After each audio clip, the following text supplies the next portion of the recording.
Transitions are essential in doing Juji Gatame.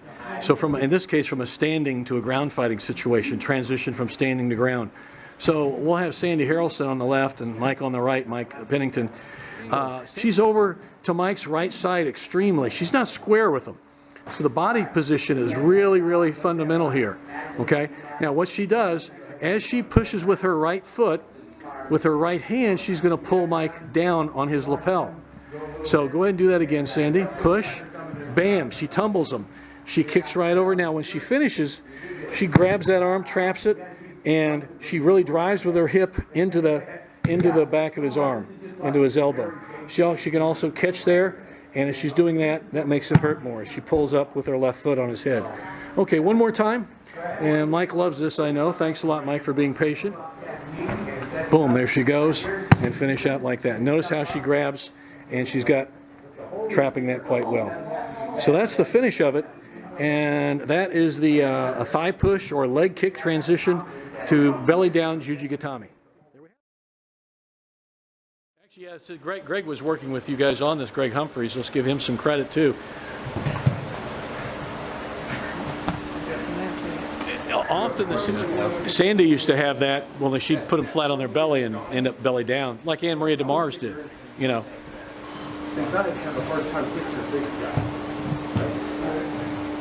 Yeah, like that. That was Sandy Quinnell. Becky caught a number of women that way, my wife Becky, and Anne Maria. That was... I think that one's a little bit easier, but it doesn't look as cool. Well, yeah, you don't roll them as much, but you end up belly down and they're tapping and squealing, and that's what you like them to do. So.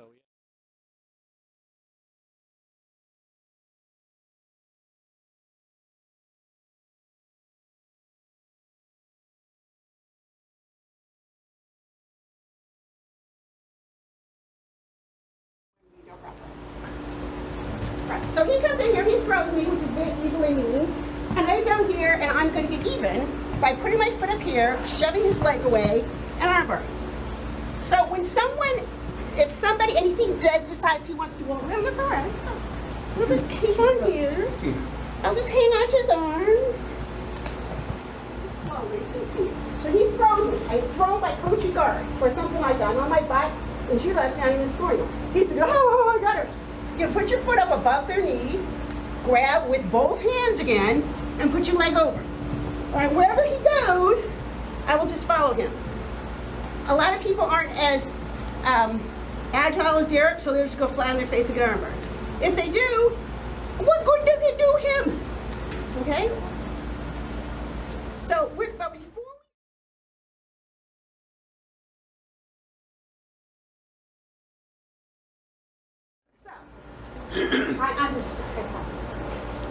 So you're going to get with your partner, so you've got one leg on the outside, and he thinks he's going to get lucky, but he's mistaken. So you put one foot above your knee, right?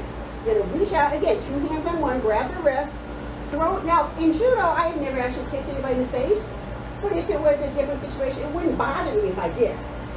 Just lean back so you see he's on his face. Throw your leg over, now his arm's up.